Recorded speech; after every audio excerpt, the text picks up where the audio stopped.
Hello and welcome to Cretaceous Cantina, where today we're having a look at the Mattel Jurassic World Fallen Kingdom Action Attack Carnotaurus. Initially, I wasn't sure how much I was going to like her, but seeing her in person, it's clear that she has a very nice sculpt. We'll get into all of that, but let's first focus on the packaging. So I've said before how I really like this erupting volcano. I think it looks really cool. I like the overall cage aesthetic to the packaging. And of course, the trees, very Kenner-esque. Not quite as mysterious, perhaps, as the Kenner packaging, but it still kind of tries to at least capture a little bit of that feeling with all the colors and the trees. Oh, and in blue on the lower left, on the lower right, it shows you that you have chomp action. And so that you could test it out before you buy it, you could actually try the action feature right there. At the back, we get another look at the toy. Once again, it shows you how to activate the action feature. There she is roaring. Some other items available in the Jurassic World Fallen Kingdom toy line. And you can get the Jurassic World Facts app to enhance your Jurassic World playing experience. And nothing really down here to see. Alright, so I'm going to go ahead and spend a little time getting the Carnotaurus out of the packaging. When we come back, we'll take a closer look.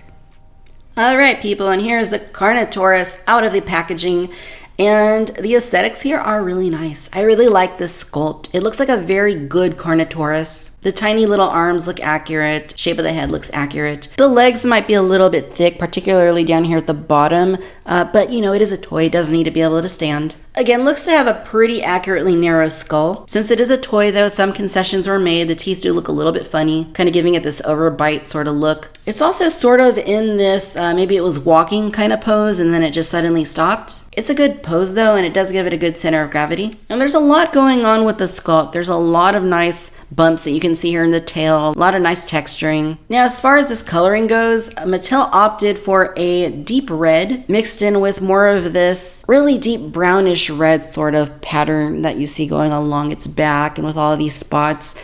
And then you have a nice gradient going from the red into this more cream color here. Now there are actually two variants of the Carnotaurus in terms of the paint. Now you have this version right here, which has more of a gradient going between the red and the cream color. The other variant has red that has less of a gradient. It's got more of a harsh line that kind of goes a little bit farther down. The downside is though that the arm is still the same cream color on the other variant, and since the red goes down farther as a result, those cream colored arms really stick out, and not in a good way. So for that reason, I opted to go with this version here that has more of the nice gradient, a little bit less red right here on the side, but ultimately looks a little bit more natural. Close-up look at the head will show you that there's a lot of nice sculpting going on here. Like I said, there's a lot of texture, and that is really nice because it really does help give it that realistic look. I mean, it really is an incredible, accurate head sculpt. Even though the teeth look a little funky there at the front, you know, being blunt and kind of being large and yellow, it still looks good. I mean, particularly when you look at it from its side, I think that's its strongest look. When you look at it from a profile view, that's when it looks best. The eyes also look really nice. Basically a black dot with like a little red slit. And in the light, they actually kind of look like they're gleaming a little bit. And that's pretty cool. I like that. Lots of nice bumps and the horns up here at the top. Maybe it would have been cool if they would have painted the horns a different color, but it still looks good. I really do like this shade of red they went with, that rusty red. I think it looks fantastic. And then, of course, the other more brown looking red tones here. It's a really nice pattern. They did a good job painting it. And it does have a little bit of a glossy look to it, but the same was true of the Stegosaurus. So not too unexpected. And it doesn't look too bad. It's not like overtly glossy or anything. It just has a little bit of a glossy look to it. Now, underneath the animal, you can see that it still looks good. There are nice lines going on here. You can see that the rib cage is a little bit higher on either side, which is nice. That's a very nice thing that they captured. They didn't have to do that, but they did. The arms are puny, very accurate. It's got the 4 fingers, which look really good. The legs, very muscular. The knees look pretty nice. Again, a little bit thick right here, but it needs to be able to balance. The toes also look quite good. I kind of feel like the sculpting looks a little bit more rough here compared to the rest of the dinosaur. Just doesn't look quite as detailed to me. You can scan right there at the bottom in order to unlock the dinosaur in the Jurassic Facts app. And interestingly, there isn't much cream down here on the tail. There's none. It basically just ends there at the belly and you don't have anything down there. which is a little weird. I kind of wish that it would have had the cream color kind of going down more of the tail. I think that would have looked a lot better. And the same is true for the top. That darker red just kind of abruptly ends right there instead of going all the way down the length of the tail. All right, so for articulation at the arms, you do have insert molded hinges, so you can rotate them like this, and you can actually get them to go out a little bit as well. Rotate it like that and pull out a little bit. Now the hips, like with the Stegosaurus, they did apply insert molded hips, so you could have it more in this narrow position like that, or you could actually flex them outward. You can rotate them as well. They move pretty well, and I really love the fact that you can move them out because it helps you to get it into a more stable position as you're posing it. You're a lot more limited when you don't have that type of articulation. Here at the tail, you also have an insert molded joint, so you can get it up, get it down. Really good range of movement there, and side to side, you can spin it. Absolutely digging that. And then we arrive at the action feature. You will see that there is a button right here. So you're going to press down on the button. And you can see that the Carnotaurus chomps. It's pretty cool. If you do it slow, it kind of just does it a little more slowly. If you do it quick, it's in the blink of an eye.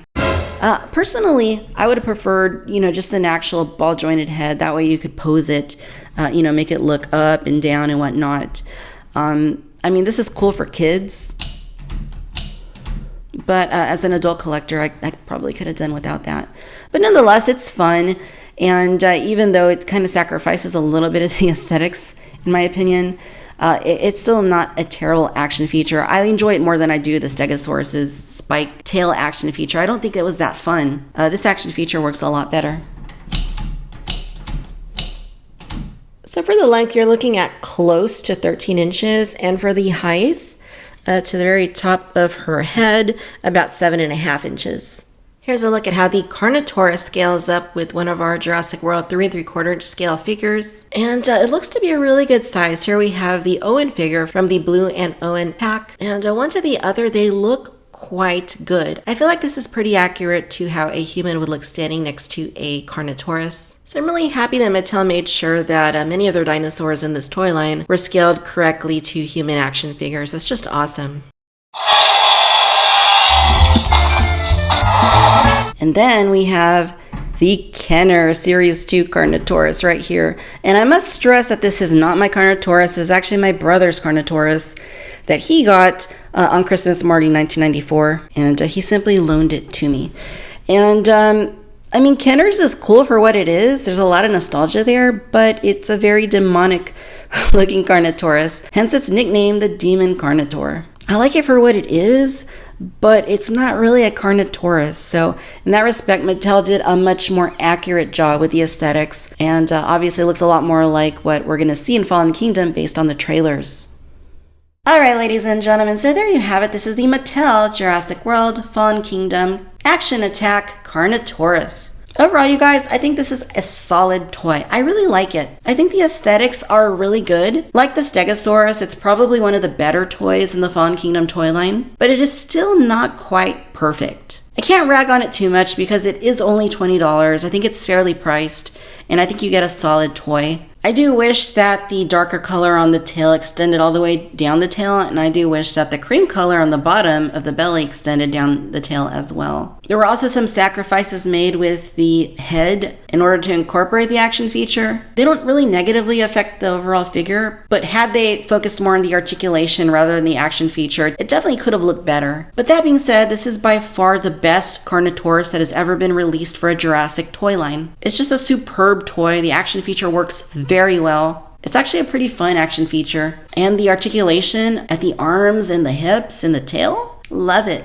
Absolutely love it. All right, my friends, I hope that you've enjoyed this video. If so, do like, do subscribe. Let me know your thoughts down below. Be sure to follow me on Facebook, Instagram, and Twitter.